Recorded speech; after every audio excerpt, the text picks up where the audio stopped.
Visakhapatnam steel plant గత 40 సంవత్సరాలుగా తయారు చేస్తున్నటువంటి రీబార్స్ ని కాపీ చేసి రాయ్పూర్ వేదికగా డూప్లికేట్ స్టీల్ మార్కెట్లో తీసుకొస్తా ఉన్నారు. విశాఖపట్నం స్టీల్ ప్లాంట్ నుంచి వేలాది మంది శ్రమతో వైజాగ్ TMT 550D పేరుతో రీబార్స్ ని తయారు చేసి దేశ విదేశాల్లో పంపిస్తూ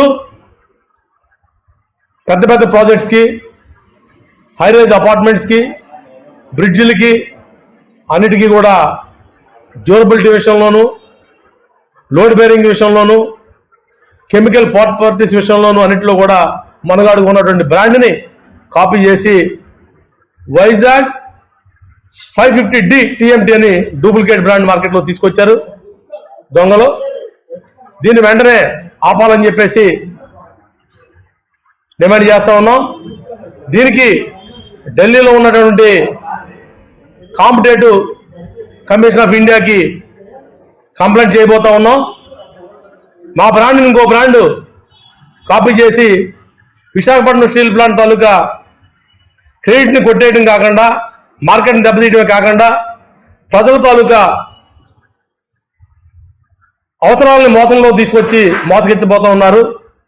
Visakhapatnam steel plant rebars Andhra, Telangana, Karnataka, ముఖ్యంగా విశాఖపట్నం, విజయవాడ, హైదరాబాదు, బెంగళూరు లాంటి సిటీస్లో టన్నుకు 2-3 వేల రూపాయలు అదనంగా ఇచ్చి కూడా కొనేటువంటి మార్కెట్ మనకు ఉన్నది. ఈ మార్కెట్ని పడగొట్టడం చేసే శక్తుల ఎడల అప్రమత్తంగా ఉండాలని చెప్పేసి రిక్వెస్ట్ చేస్తా ఉన్నాం. అట్లాగే ఈ పరిస్థితి ఎందుకు వచ్చిందంటే విశాఖపట్నం స్టీల్ ప్లాంట్లో గ్యాస్ కొరత ఉన్నది. ఆ గ్యాస్ కొరత వలన రీబార్స్ ని సరిపడా ఉత్పత్తి చేయలేకపోతా ఉన్నారు. దీన్ని దృష్టిలో పెట్టుకుని ఈ బ్లాక్ మార్కెటర్స్ బయటకు వచ్చారు. కాబట్టి యాజమాన్యాన్ని రీబార్స్ వెంటనే ఉత్పత్తి ప్రారంభించాలని చెప్పేసి డిమాండ్ చేస్తా ఉన్నాం. దానికి కావాలని ఇన్ఫ్రాస్ట్రక్చర్ చేయడం కోసం కోకోను బ్యాటరీ కట్టుకోవాలి, సెంటర్ మెషిన్ ఆధునీకరించాలి, SMS ఆధునీకరించాలి.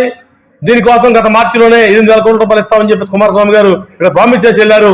5 మాసాలైంది, ఈ రోజు కూడా ఊసేలేదు. కాబట్టి ప్రభుత్వాన్ని 5,000 కోట్ల రూపాయలు వెంటనే రిలీజ్ చేయాలని చెప్పేసి CITగా డిమాండ్ చేస్తా ఉన్నాం.